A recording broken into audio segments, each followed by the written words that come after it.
Today's podcast is brought to you by Audible.com. Get a free audiobook download and 30-day free trial at www.audibletrial.com/Cairo Business Mojo. Over 180,000 titles to choose from for your iPhone, Android, Kindle, or MP3 player.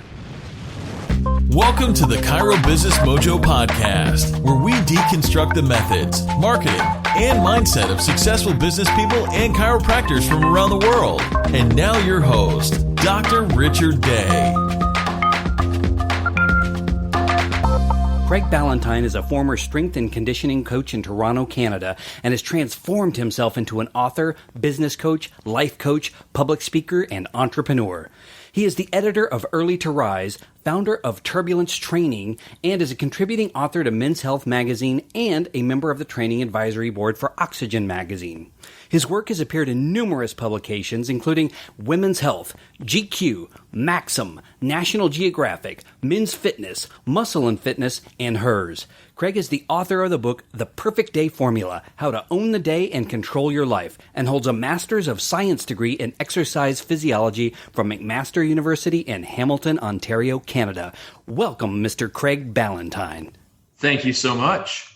I really appreciate your time with us here today and what you're going to be sharing with our listeners. I got to tell you, I'm so excited I can hardly contain it because I read your book, and I got to tell you, there are a number of books out there that I've seen with a similar theme, but for whatever reason, yours really connected with me, and I was so pumped when you said yes and offered to be on the show.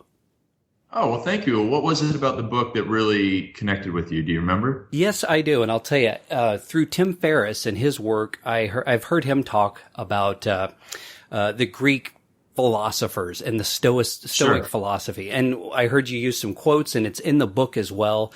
And I just thought, yeah, I get this. I want to know more about it. So I guess that's a great starting place. Unless I missed anything in your bio, is there anything you want to fill in?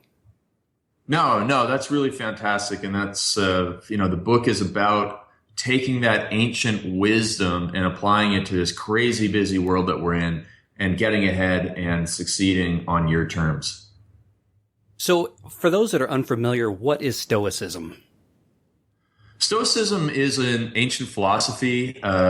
It's really about, I guess, living a good and moral life. And so for me, what it's helped me do is spend less time worrying about other people, worrying about what other people have, which is a really big problem these days. And the phrase that I took away from Epictetus's teaching, Epictetus is a Stoic philosopher, the phrase that I took away that allowed me to create my book was control what you can, cope with what you can't, and concentrate on what counts. And I applied that to the 3 parts of the day. We can best control our mornings, so we need to take advantage of that. And we cope with the chaos of the world in the afternoon with the systems that I've helped people build. And then we concentrate on what counts in the evening, which is where we go home and spend time with our kids. And you know what that's like, it's really important for you to be present with your children. And what did you say you have? You have 3 children at home? Yeah, 3 kids under 4. So there's a lot going on here. Right. But they need you to be present. And, so many parents these days are not present. They're present in their iPhones when they're around their children. And I don't like that. And I help people avoid that so that they can live a full and present life. Well, that phrase is one of the ones, or the 3 C's, as you call them, are one of the things that really jumped out at me because having some life experience under my belt, there are so many situations we're faced with where we worry all about them, but at the end of the day, we have no power whatsoever to control them. And I think a lot of us get stuck in that because it's an emotional thing. We get fired up about it, and worked up about it. And really that has nothing to do. It's not getting us anywhere. And one of the things I've tried to do really since hearing that, and I've repeated that, the 3 C's to other people that I've come in contact with who are maybe having troubles that they're sharing with me is, figure out what you can do about it. And if there's not anything, take a moment and then move on. I think it's so powerful. It's something I wish I would have heard younger in life. When did you first come in contact with the idea of Stoicism and these 3 C's? The same as you. I wish I would have come in contact with it a lot earlier. But it was really just within the last 5 years, through a business partner of mine. He introduced me to some of these books. And there's, Epictetus has a book called Discourses. So he didn't actually do any writing, but one of his students took down all of his lectures, not all of his lectures, but many of his lectures, put them in a book called the Discourses. And then the book that I actually recommend to people is very, very small, very, very simple to read. It's called The Art of Living. It's by a woman named Sharon Labelle, and it's a translation of Epictetus's major teachings. And it's kind of like the Tao Te Ching, where you really just read like one page per day. And I kind of call it my horoscope as a joke, because I've gone through it seven or eight times, reading just one page per day. And it always is that one page that you really needed to read on that day, because maybe you were having flare-ups of, keeping up with the Joneses. And then there was a lesson from Epictetus about, getting your mind right and putting things in perspective that gets me at the right time. And so that's what I encourage people to start with. The Art of Living by Sharon Labelle. It's really just a fantastic little book, and it has changed my life. It truly has just radically reduced stress in my life and just made me have a better perspective of things overall. Well, I will put that in the show notes for anyone who's interested, and I will definitely check it out myself. Let's go back to your younger days, and how did you go from a strength and conditioning coach to a life coach guru guy? Oh, well, I am not a life coach. I've never, ever will call myself one, and that's not what I do. I am the guy who helps people get their stuff together. Most people use a different word than stuff, but I don't like to swear. So I am not a life coach in any means, but I will help you get your stuff sorted out. And so what I did is I was a strength and conditioning coach. I was writing for Men's Health Magazine. I was selling my workout programs. And that's part of what I wanted to do. But I wanted to help people get their days dialed in. I wanted to help them make more money, get home on time for dinner, and be more successful in life. And, fitness is a part of that. Of course, it gives you more energy. It helps you be fit and lean and have stamina for the days, but it's not everything that I wanted to do. And so I started coaching people and building businesses like mine. So I had my first seminar in 2007 where I helped 50 personal trainers make more money online by coming up with programs and doing the marketing and writing sales copy. And so I've been running mastermind groups in that industry for almost 10 years now. And then I also started writing stuff on productivity, time management, personal development. And along the way, I was reading this newsletter, this website called Early to Rise, which I thought was the greatest website in the world.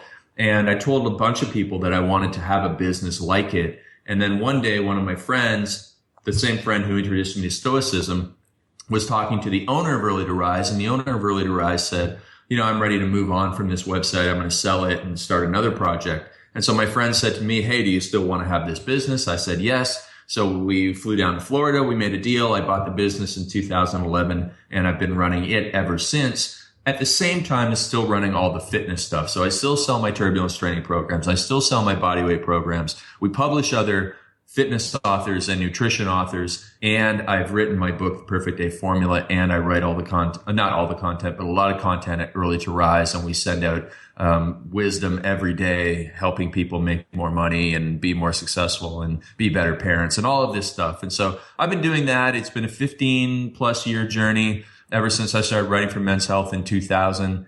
I was actually sending out my first email newsletter back in 1999. So even before that. And it's really been a wonderful journey. And I'm really at the point now where I'm helping people the way that I want to help people. Just get dialed in, overcome those struggles, overcome the obstacles in their life, the temptations, the distractions, to become more successful and productive.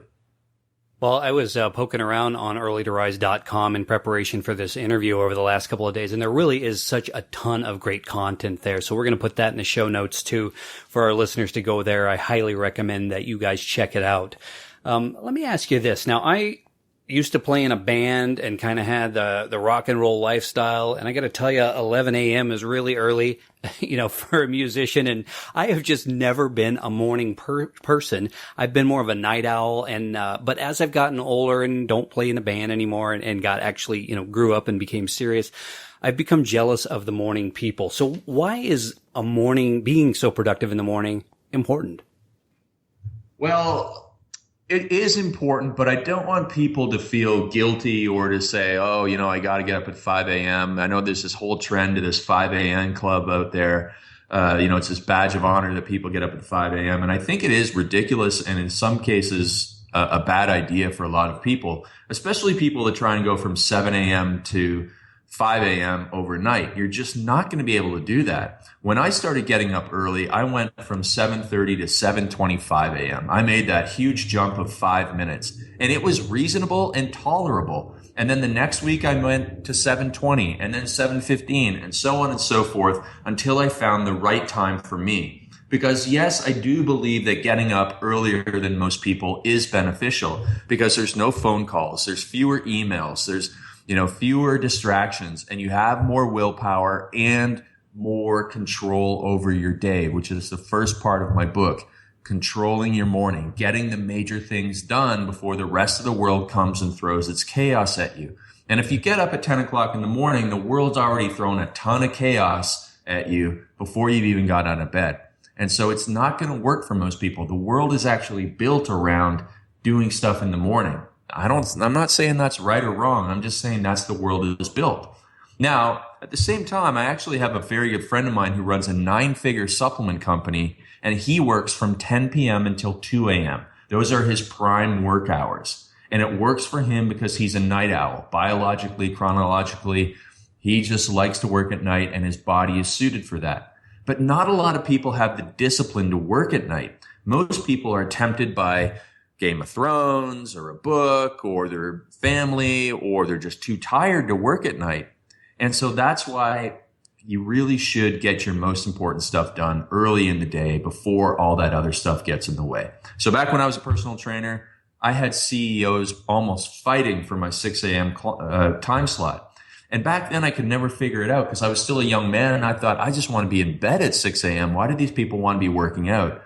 And then, as you probably realized, working with your CEOs and interviewing them on this show, that's the only time they have for themselves. Because as soon as they get to work, it's like one major crisis after another that other people believe is a crisis that is thrown into the CEO's lap. And the CEO knows that in order for them to be productive, they have to get up and take advantage of the morning. And so, long answer to your question there, but that is the reason why the morning is so powerful. But I also don't want people to feel guilty if they're not part of the 5 a.m. club. It's not so much getting up at a certain hour. It's simply getting up probably about 15 minutes earlier than you are now so that you can focus on getting something done and moving ahead in life. Well, I've gone through bouts of being really good about it, and then life events happen, and I get, back into bad habits. But in reading your book, over the last few days, I tried just the 15 minutes, and I got up 15 minutes earlier a few days ago, and then 15 minutes earlier than that, and I've started making, we'll talk about this in a bit, but the to-do lists for what you're going to do the next morning, and I've already noticed an uptick and my productivity just in the last couple of days. So the biggest thing, and you said this word back, was discipline. And if I had one word to sum up really what I take away from what you've done and been able to be so successful at, it's discipline. It's saying, here are the things I will do, and I will not waver from them. And with that in mind, I want to talk about your 12 rules. You talk about it in the book. Do you mind going over those and kind of sharing that? Yeah, but first of all, I want to talk about the discipline stuff. And the funny thing is that I am also a very undisciplined and lazy person. And I built in these systems into my life that make me look more disciplined, but basically are just keeping me out of trouble so that I have nothing to do but do good things. And when you keep yourself out of trouble by putting in systems and the rules that I'm going to talk about and the boundaries that keep you out of trouble, most people can end up doing great things. So going back to that getting up early in the morning. Now, most people have at one time in their life, and probably in the last couple months, woken up really early and just not been able to get back to sleep. And they thought, well, I'm up, I may as well do something. And they get a whole bunch of stuff done before anybody else in the house gets up. And they sit around, they think, wow, that was pretty interesting. I wish every day was like that. And that's one of the reasons I wrote my book. Not so that I'm telling people to get up 4 hours earlier than they are now. But if they just get up a little bit earlier and they get a little bit done, they have that feeling of accomplishment. And having that feeling of accomplishment and progress is very important for every individual to have. There's research showing that when employees don't see progress at work, they're the ones that become disengaged and they're the ones that quit. And so if you're running a team of chiropractors or trainers or whatever it is that you're running in your business, you need to show them that they're having progress. Even if there's, financial struggles in the business, you need to show them that, hey, we are moving ahead. Even though sales are not through the roof right now, we're making the right actions and right decisions that are going to get us to the right thing. And so we are making progress. So stay motivated, stay positive, and keep that momentum going. And so all the way back to what we're going to talk about with these rules, they're just simply boundaries and these set ways of doing things, rituals and routines that allow me to get through my day without requiring on a lot of willpower, without requiring actually a lot of discipline, where I am forced to choose between doing the right thing and the wrong thing. And it also reduces the stress and guilt because I've eliminated a lot of temptations. So that's what the whole book and system is about, is allowing a lazy guy like me to look like a superhero in terms of my productivity and discipline. And so that brings us to the rules. And so everybody should have rules for their life. Just like a computer has an operating system, just like there are rules of the road that we stop at red lights and we go on green lights and we stop at stop signs. Because when you have these operating systems and rules of the road, then everything functions as it should. Everyone gets to where they want to get to safely. Your computer works like it should, and it allows you to do amazing things. But if you don't have rules and you don't have an operating system in place and you just try and, do it like kind of just, freelance and kind of do everything with just like, winging it is the term I was looking for, then you're not going to be successful because you're going to be struggling. You're going to, the day's going to go by and you're going to think, I did all this stuff today, but it wasn't productive. It wasn't purposeful. And now I just feel really stressed. But if you have all this structure in place, that's how you become successful. And so would you like me to go into the specific rules that I have in place for my life? Yeah, I don't know if we have time for all 12, but some of the highlights and just to give people an idea of what you're talking about. Right. So I'll start with one, and then I'll tell you about the templated rules that I think everyone can fill in for their own life. And so I have a rule for the time that I get up and go to bed every day. And when I started doing this after years of neglecting it and saying, no, I'm never going to do this because it sounds terrible, I ended up having more energy. I became more productive, more than anything else in my life, more than nutrition, more than exercise. Getting up and going to bed at the same time every day gave me more energy and focus than ever. And so that is one rule that I have for my life. And I think everyone should have that same sort of template, that you get up at the same time every day, 7 days a week. And now, of course, you're going to be out later a few nights of the week, dinners, movies, celebrations, but don't go too far from your wake up time in the morning. Yeah, you're going to be a little bit tired that day. Maybe you can take a nap, but it will allow you to stay on track in the days following so that you're not, dragging your butt for 3 or 4 days because you slept in until 11 o'clock. So then I also recommend that people have a health rule. And for me, my health rules are that I meditate every day and that I exercise 3 times per week. Now, someone else might have a rule that they follow the paleo diet. That might be their one nutrition rule. And as long as they follow that one nutrition rule, everything else is going to fall into place. And then another rule that people should have is what they do first thing in the morning. So for me as a writer, I write for 60 minutes first thing in the morning every day. And for other people who are chiropractors, maybe it's you get up and you spend the first 15 minutes practicing your sales consultation to become a better salesperson, to convince more clients to accept your care so that they get better treatment and they are better off because of it. And so if you get up 15 minutes early every day and you just sit there and you practice and you do role playing with your scripts and you think about better ways to do your consultations, you're going to be becoming a more successful chiropractor. And so whatever it is that is really the number one priority in your business life, make that a rule to focus on it first thing in the morning.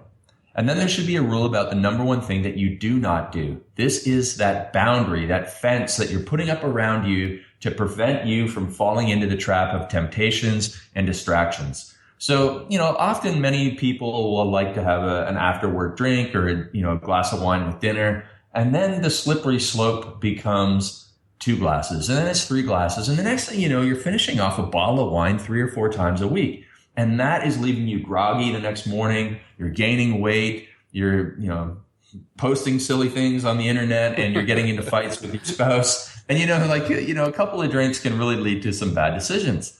And so then you have to step back and say to yourself, you know what, this can't go on any longer. If I want to be the best family man, the best chiropractor, the best, salesperson, whatever it is that you are, you need to step back and say, okay, I do not drink from Sunday through Friday.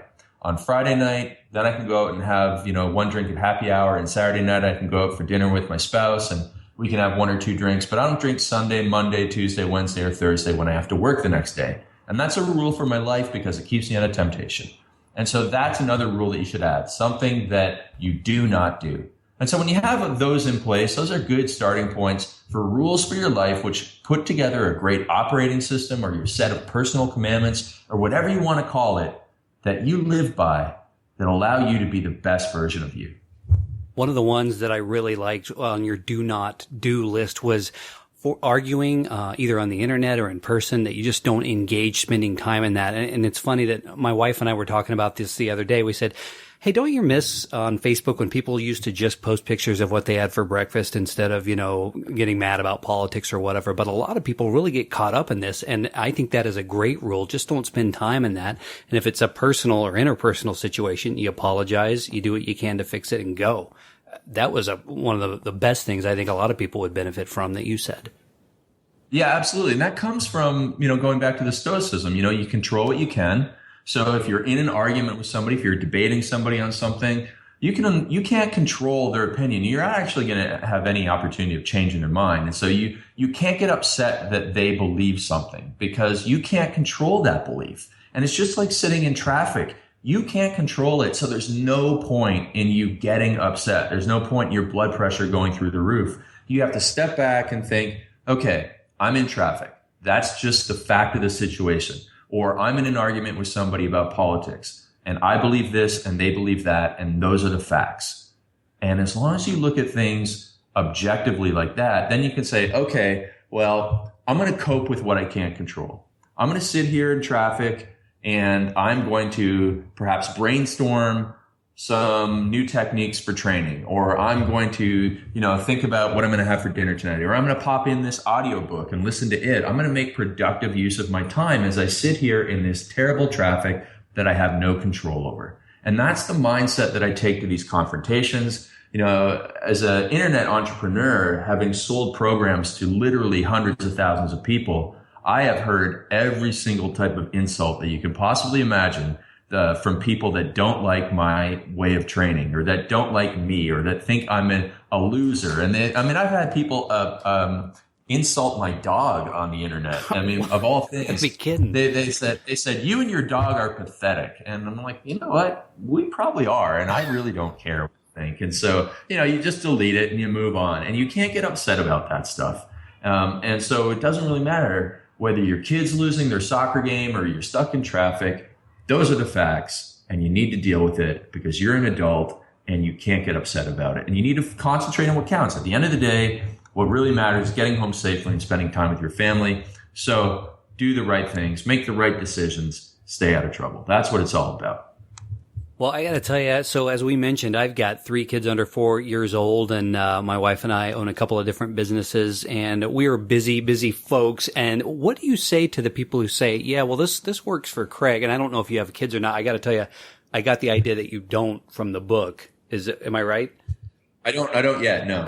Gotcha. Well, what do you say for the people who say, yeah, that's great for him, but look, these rules and everything he's got, this doesn't work in the real world?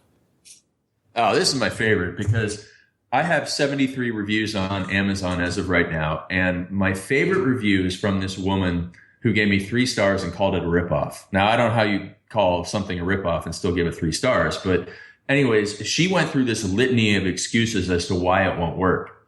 And then there's a 5-star review from a woman who has more kids, who has more distractions in her life, who has a harder row to hoe. And this woman says, this is great. It's helping me. And it's all a matter of what my friend Joel Marion calls a PMA, positive mental attitude. If you sit there and you say, this is not going to work, then you know what?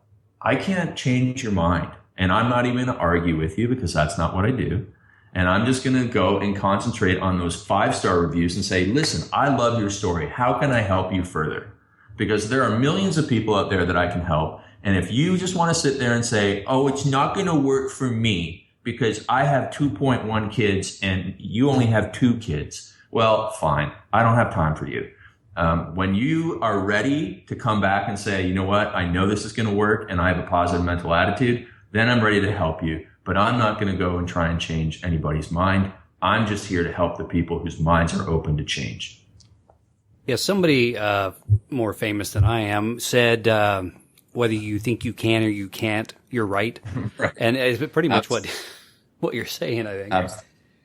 Yeah, so I mean, that's what I say. I mean, you know, you can say that it's not going to work for you, or you can try it and at least have, you know, prove me wrong that it's not going to work for you. But don't just say it's not going to work for you without trying it. Well, and one of the things I tell my patients who, have busy lives and schedules and some travel, and can't always do the exercises or, conditioning things I give them to do, I say, do what you can when you can. Something's better than nothing, and always work.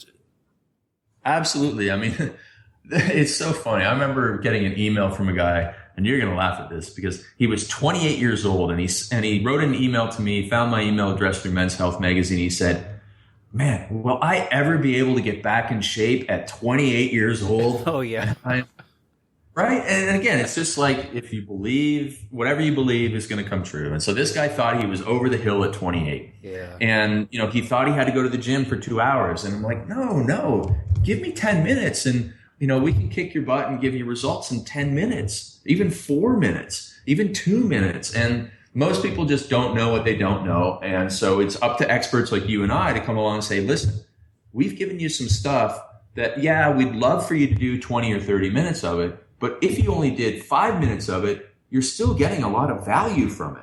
So please just do a little bit. It's better than nothing. And so you're absolutely right there with that's the right mindset. Just showing people good stuff and giving it to them in the most efficient way.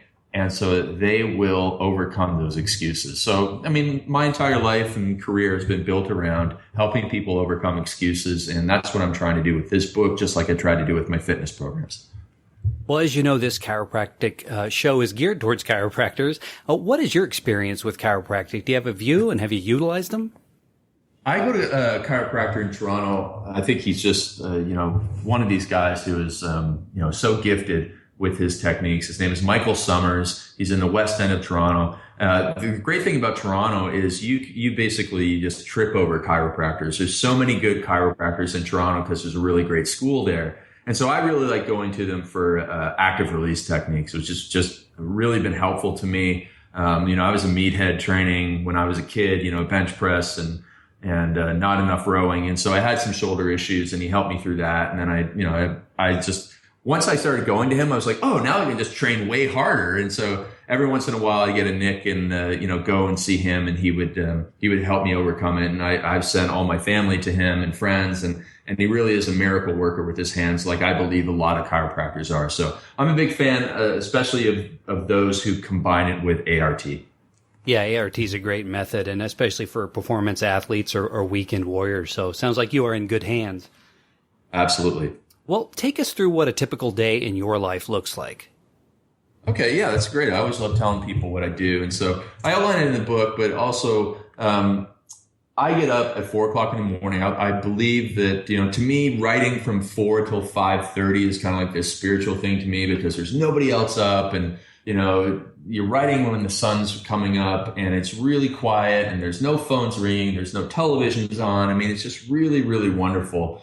And there's a really great book actually called Daily Rituals by a guy named Mason Curry.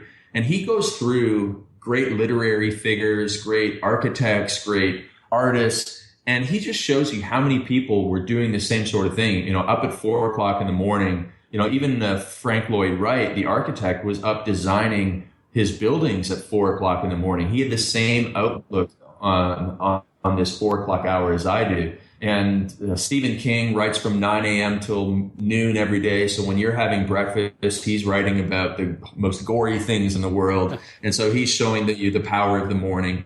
Again, because most people have control over the morning. And so I'm up 4 till 5:30 writing. If I'm at home in Toronto area, which is where I'm from, then I have to walk my dog. But I meditate, then I walk my dog. Then I will have breakfast. Then I'll write some more. Then I'll exercise, have lunch. And then in the afternoon, I do calls like this because my creative energy is generally gone and I've run out of things to write.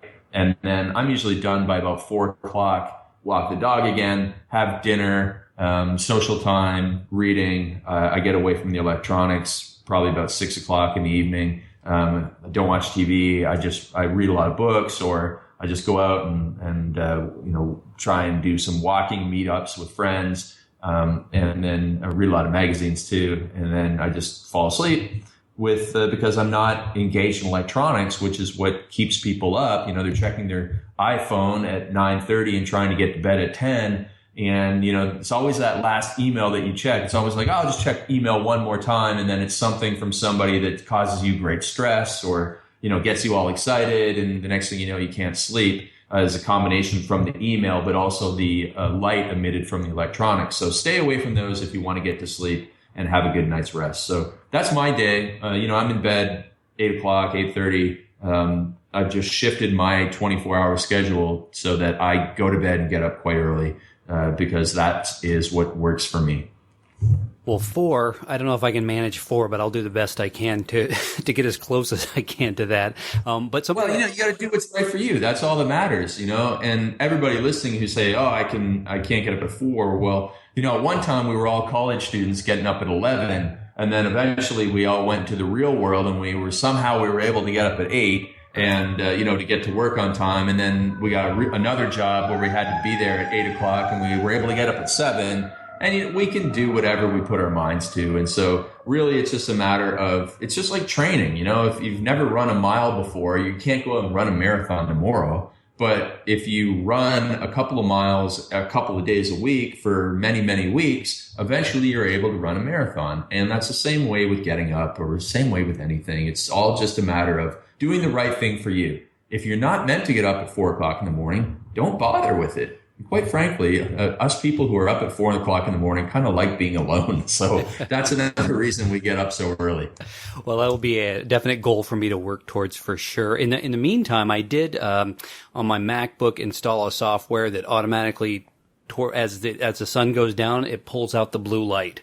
So, cool. That's one thing I found helpful right off the bat. And I've started trying to limit that time as well. I am in fact limiting the time at night. So between that and the yellow light, I'm hoping to have some better sleep and to help me work towards that earlier wake up time. Very cool. Very cool. Well, one of the things the book does, you know what I wanted to touch on before we roll too far is one of the things you talk about in your daily routine is the 10-3-2-1-0. What is that? Right. So that's the formula for helping people get to sleep and sleep better. So 10, and this has gone viral around the world. It's funny. I've been on Russian television for it, Australian television. Someone just made a video in Spanish and sign language about it and posted it on YouTube this week. It's really funny. It's been in newspapers all over the world. Wow. Because it's really easy for people to remember, but it's also really easy for people to criticize. I think that's the main reason why it's become so popular, because everyone can judge me on it and say that I'm the most boring person in the world. And I get that, people have written entire articles on this in the UK on major newspaper websites about how it's not going to work for them, right? It's not going to work for them because it's too strict and it's too boring and I must be a loser. So, I'm used to it by now, but anyways, 10-3-2-1-0 formula. 10 means no caffeine 10 hours before bed because the half-life of caffeine is 10 hours. So if you have a coffee at 4 o'clock, you're going to be up tossing and turning if you try and go to bed at 10 o'clock at night. 3 means no alcohol or heavy meals 3 hours before bed. 2 means no work 2 hours before bed. 1 means no electronic screens before bed. And then 0 is the number of times that you're allowed to hit the snooze button in the morning. Now, this is not like for Friday night if you want to go and have a good time. I'm not saying that it is. I'm saying this is the right formula for you if you want to be the most productive at work tomorrow. And if you want to be the most productive at work tomorrow, you have to accept that you can't be Mr. Excitement on the night before. It's just not going to work that way. You can't be the world's most interesting man, the Dos Equis guy, and still get up at 6 o'clock in the morning and be treating patients at 7 o'clock. It just doesn't work that way. So if you want to have a great night's sleep, follow that formula. And people can get more information on that at craigballantyne.com/free gift. I have a downloadable report that people can get there. Awesome. We'll put that in the links too. Yeah, it reminds me of Seinfeld. He had a skit where he used to say that nighttime Jerry, everyone loved him, but morning Jerry hated nighttime Jerry because he always paid the price. Right. Right, exactly. And so you just have to go, okay, well, what am I willing to sacrifice for my results? And, what's the right thing for me to do? Is this the right formula for me to follow on a Saturday night when my daughter's getting married? No, your daughter gets married once in a lifetime. So you're obviously going to have a few drinks and you're probably going to crash into bed at, 1:30, 2 o'clock in the morning. I'm not saying that you have to follow it every day. I'm just saying you should follow it if you want to have a great night's sleep. Well, the last half of the book goes from how to make the perfect day to what I guess I could describe as really to make the perfect life or the best life that you can. Can you talk a little bit about how to take, once you've won your morning and then your day, how can you extrapolate this into really a win for life? Oh, yeah, this is my favorite part of the book, and it's creating a vivid vision for your life. And in this vivid vision, you really need to look into the future about 3 to 5 years from now and write the vision as if you've already accomplished everything. So you write about the exact street you want to live on and the exact house, the exact cars that are in your garage. You're talking about your children and what schools they're going to and what after-school programs they're in and what you and your spouse, give to charity and what charities are involved in and organizations and what your family routines are on the weekend and what hours you work during the day and what your favorite holiday is during the year. And once you have all of this in place, you have that really clear mental picture, then you have the best opportunity to achieve exactly what you want in life. It's having that clear destination so that you have an exact roadmap to get there. But most people, again, they're just kind of winging life and they don't have any idea of where they're going to be or want to be in 3 to 5 years from now. And that's why they find themselves still struggling in 3 to 5 years from now. Well, my wife and I talked about this concept over the weekend, talking about your book, and we'd been toying with the idea of moving not real far, but to a different area of town. And I said, I didn't tell her anything about the book. I just said, hey, in 5 years, what do you think our business goal is? And she told me, and I said, that sounds great. Now, where does moving fit into that? Is that part of getting us to that goal? And she said no. And we both sort of at that moment realized, hey, moving's not a priority. It doesn't need to happen next year. It could happen 10 years from now. But it really was clarifying. We had a clarifying moment just looking at life and working backwards, which is one of the things that you talked about. So thank you for that. Yeah, that's a really, really great example. I often teach people, like, you know where you want to get to and you know the road you want to get to, or you know the road you have to take to get there. And so when people come along in life and offer you these detours, it's really easy for you to say, no, I'm not going to go down that detour because that's going to take me away from the road that gets me to where I want to get to. And so you just illustrated it so well. Thank you for that example. You bet. Yeah, it was a powerful moment that I had, a takeaway from the book that I really enjoyed.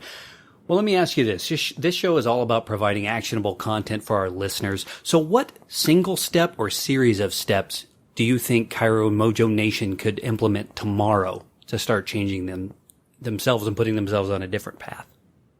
Absolutely. The first thing they need to do is set that alarm clock 15 minutes early, get up before anybody else in their family, go down to your kitchen table, sit there with pen and paper, and work on your number one priority in life. That might be the number one problem that you're trying to get out of, or the number one opportunity that you're trying to take advantage of. So perhaps there's a new business coming into your neighborhood that would be a great joint venture partner for you. You're going to sit down, you're going to plan out going over there and making the argument and persuading them to join forces with you. That's your opportunity. You're going to take advantage of it. 15 minutes in the morning, 15 minutes, 6 days a week. That's 90 minutes. That's 6 hours a month, 72 hours a year of clear thinking time. Now, on the other hand, if you have a problem, like maybe you have $5,000 worth of credit card debt, well, you're going to go down to the kitchen table and you're going to outline, here's all the expenses I can cut. Here's all the ways I can boost my income. And here are some alternative credit cards that have a lower interest rate that I can transfer my debt to. And if you do that 15 minutes a day, 6 days a week, you are going to get out of credit card debt faster than ever because you are being proactive. And most people just don't do any thinking. They're reactive in life and they never plan ahead, and they always find themselves in the same problem. So it really comes down to having that vision and having that 15 minutes to work on the right things for your right life. I love it. Everything I look at that is successful, whether it's a sports team or a business, it's not happening by accident. It's happening through preparation. Absolutely. So I want to shift right now to the bigger picture and talk about some life successes you've had. And before we get to that, let's talk about, well, we've already covered the successes. Let's talk about any failures you've had. In your mind, what's the biggest challenge you've had and how'd you overcome it? Well, when I was 30 years old, so in 2006, I was going from, I would say, like 3/4 full-time personal trainer to full-time online entrepreneur. And when I was able to do that, all of a sudden I had this freedom in my life. I was able to stay up late. I was able to sleep in. And that actually led to a whole much more stress in my life. And as a result of that, I ended up having these really bad anxiety attacks. So bad. I mean, it wasn't just like, oh, I feel kind of stressed. It was so bad that I went to the hospital twice in a course of 6 weeks, thinking I was having a heart attack. And so I actually used the systems that I put in place in my book, the 5 pillars of success, to overcome the anxiety attacks. And that was, the lowest point in my life. At one point I was training an overweight individual, and I had to look at him and say, I need to go to the hospital right now. Even though I looked totally fine, I was just going through a real bad period of anxiety, and he didn't understand it, and it was just really awkward. And, he gave me a ride to the hospital, but our relationship was never the same because he never understood what I was going through. And so that was, again, the lowest point in my life, but I was able to overcome it with everything that I describe in the book. When you think of the word success, who or what do you think of and why? I think of my friend Bedros Keuilian. I don't know if you know Bedros. He is in the teaching personal trainers how to get more clients and make more money world. So if you go to ptpower.com, that's his blog. He runs an event every year called Fitness Business Summit with over 800 personal trainers, some chiropractors there too. And he has everything in place. He has a great family. He has a huge franchise that he runs with 300 locations around the world. He just has a great business. He's a really cool guy. He's a lot of fun. And he still gets home on time for dinner. So, he's home at 4:00 to play guitar with his son and then play ping pong after dinner with his kids. Really, really great life. And so when I picture success, I picture him. Well, sadly, we are coming to the end of this interview. I have a few final thoughts as we go. Do you have a favorite book? You've mentioned one or two at least, but do you have any other favorite books you'd want to recommend to Mojo Nation? Yeah, I think that one book that should be mandatory for all high school students and all for all adults is Viktor Frankl's Man's Search for Meaning. A very powerful book. It just shows you that we are capable of going through so much and coming out the other side better people. And so I think, again, if I was president or if I was king of the world, I would make every high school student read that book just to give them a better perspective on life. Well, what is the best business advice you've ever received? Hire a coach. This was the biggest mistake I made. I didn't hire a coach until 2006. I could have afforded one in 2003, but I was too cheap and too stubborn, too stupid, too much of a know-it-all. And if I had done that, I would have released my book years earlier. I'd be helping probably 10 times as many people. I'd be, 10 times more successful. And so I wish I would have gotten a coach earlier in life. And that is what I recommend to everybody listening. If you don't have a coach, get one. That will make the biggest difference in your life. That is true for sure. Craig, I want to thank you so much for spending time with us today. You've really given us some value bombs here that you've dropped with our listeners, and I think we've all got a lot we can go read and learn and start implementing in our own lives. Let me ask you this. What's the best way for people to contact you to find out more about you and your businesses and what you do?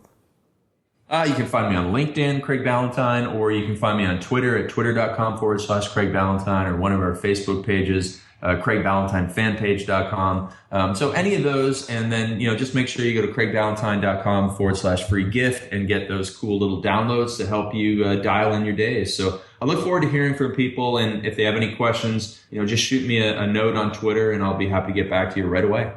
Well, thank you again for spending some of your valuable time with us.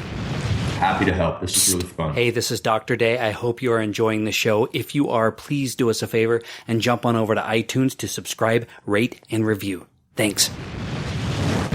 Thanks for listening to the Chiro Business Mojo podcast at www.chirobusinessmojo.com.